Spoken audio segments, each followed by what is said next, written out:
everybody. I'm Sophia Parola with the Garden State Film Festival, and here with me are Sarah and Christopher, the people behind the making of the short film Still Together. How are you guys? Thanks for coming and joining us. Great. Thanks for having us. Oh, thank you. So can you tell everybody who's watching a little bit about yourselves and your titles in the film, and then tell everybody a little synopsis about Still Together? Sure. I'm Sarah. I'm the co-writer and the art director, and I also acted in Still Together. And go ahead. I'm Chris Piazza. I directed and co-wrote Still Together. And Still Together is it's the holiday season's most romantic, funniest, bloodiest romantic comedy. Yeah. Yeah. Set in the 80s. I love that. I love that synopsis.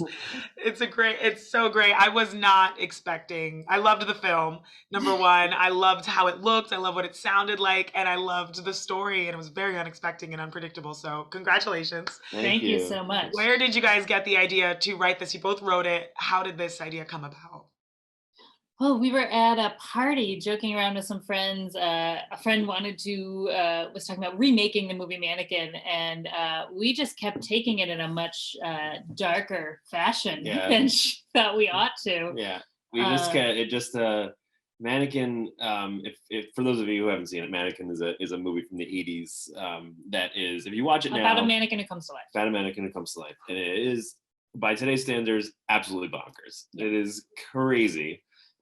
So she was like, let's remake Mannequin for the modern day. And it's like, what if we did all this crazy stuff instead? And she was like, no. That's not a good idea. We're like, actually, it's a great idea. Actually, it's really funny.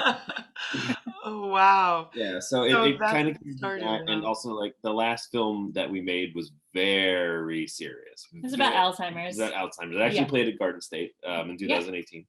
It was called Baby, Won't You Please Come Home? And it was very rewarding. It did very well, but it was. After doing a film about Alzheimer's, we were ready to do something a little lighter. Yeah, something completely ridiculous, because we're both comedy people. So it was that we just like kept tossing the idea back and forth, and then eventually we were like, let's make this. Like, this is too funny not to make. Yeah. Wow. Yeah, it really is. And I can't believe you guys even thought of this idea. I have seen Mannequin, and for some reason that movie did not come to my mind while watching this, but now it makes sense. Great. Great. So, was this one of this? Did you have any other? Oh, sorry. Sorry. It was just our inspiration, like a jumping off point, and then it just got more and more bizarre from there. It's like it is like the most direct, I would say, inspiration, but also we saw another short at a festival 2 years ago about cannibalism, and we kept on talking about the cannibalism short while we were making. Not that our movie, if you haven't seen it, has anything to do with cannibalism, right? But no promoting. Also just like other like movies from that era, like especially like magical romance movies. If you watch them now, are all crazy. So they're all amazing and magical. Yeah, not right.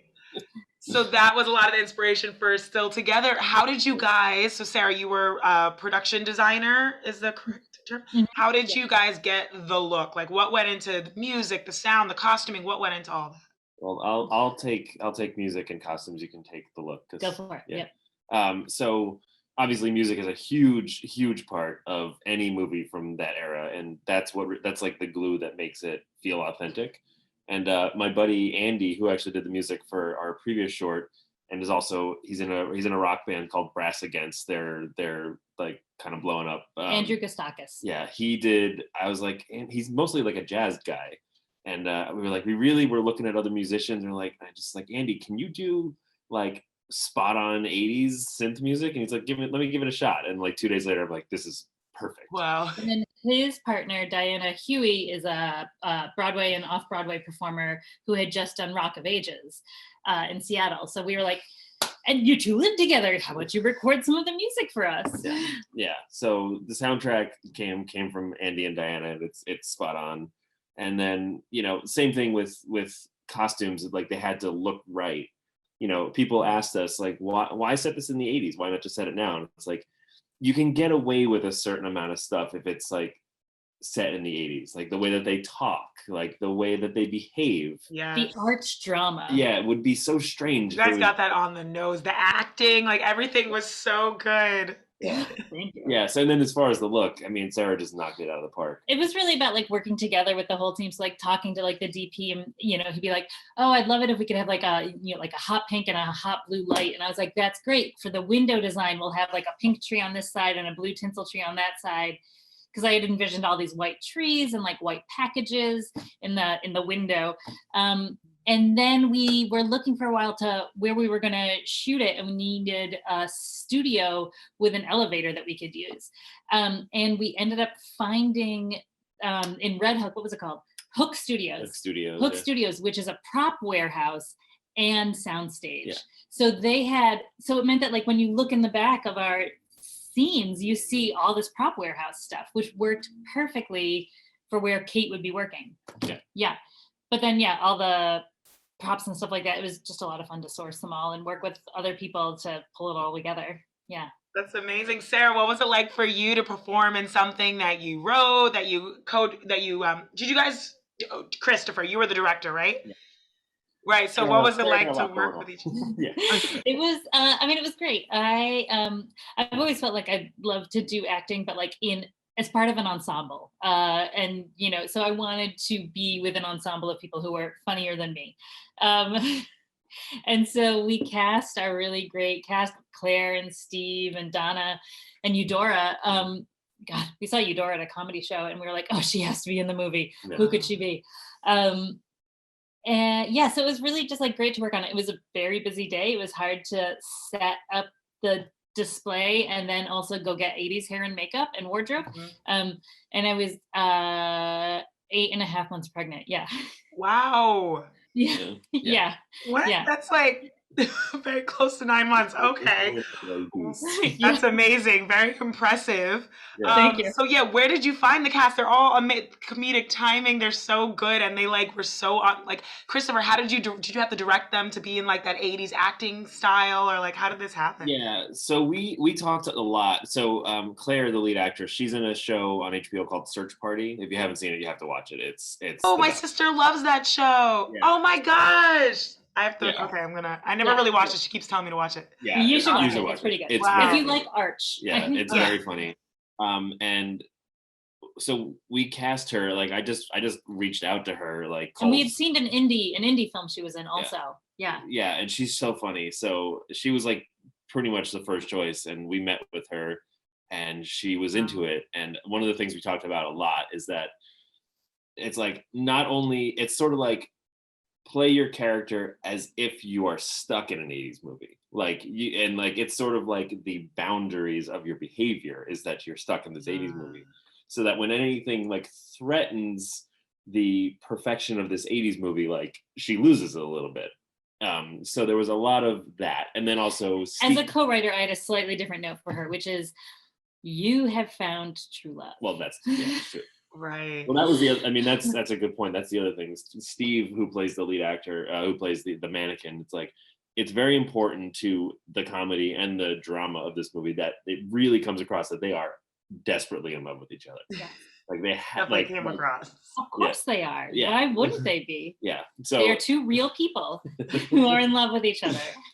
So that was we had a lot of conversations about like genre and how to behave within the genre and how they relate to each other. And like I said, with the costumes and the music, it's like we can get away with certain dialogue that if it wasn't set in the 80s, people would be like, why are they talking like this? Yeah.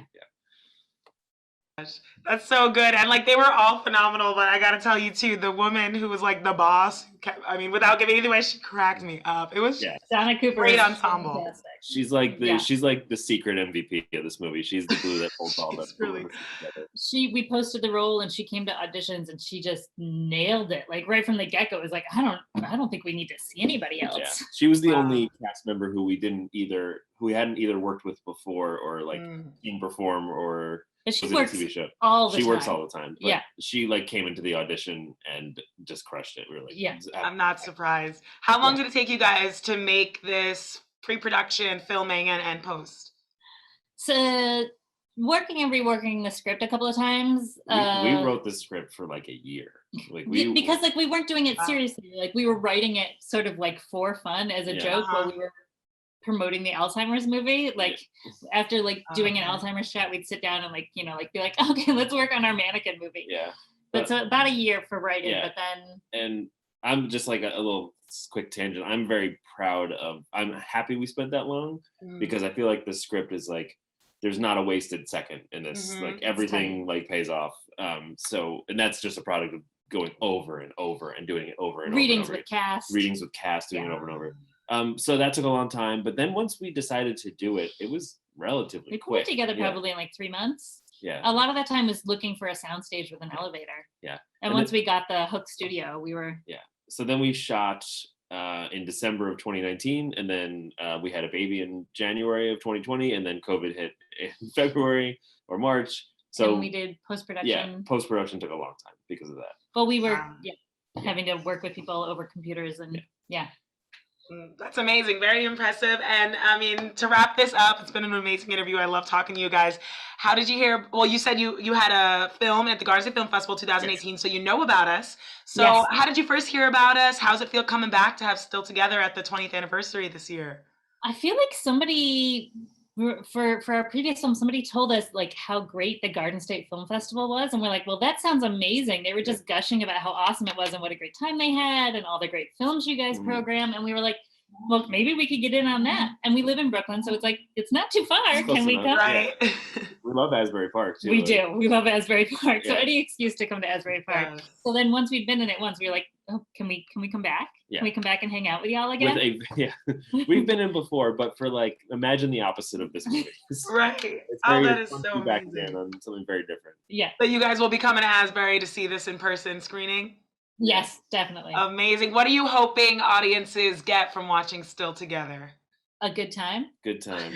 There's a couple of you've seen it, so there's a couple of moments. We've done some in-person screenings where you can gauge how much the audience is into it by how they react to certain things. And even when we were writing it, we were like, if this moment lands, this is gonna be a good screening. So that's sort of like the moments we wait for and are excited to experience with an audience, because as you said, we like to think this movie's kind of unpredictable. It absolutely is. I wrote very unexpected turn. Yeah. Both during the movie and the end, without giving anything away. I would be excited just to be involved in the making of it and then sit in the audiences and see how people take it. It's really fun. Well, congratulations to you both. You're obviously very talented. I hope you still keep submitting your projects to the Garden State Film Festival and keep coming back. Yep. Hopefully next one will be a feature. Yeah, feature next time. Yeah, I wonder what turn you're gonna take, what the next one's gonna be. Are we starting to make that? Do you guys have ideas of what the next? We have a few ideas. Okay. Yeah, we'll see. We'll see what lands. All right. Good luck with that. Let me tell everyone watching how they can see Still Together. It will be online virtually. If you have an all virtual pass, you can access all the films, including Still Together. But if you want to see it in person, Asbury Park, maybe meet the crew, you will be seeing it play at Asbury Lanes, Saturday, March 26th in the film block, 8:30 to 10:45 p.m. Awesome. Saturday night. It's going to be a good time. Thank you both so much for taking some time out to talk to us, and congratulations again. Thanks for having us. Thank you so much. Thank you.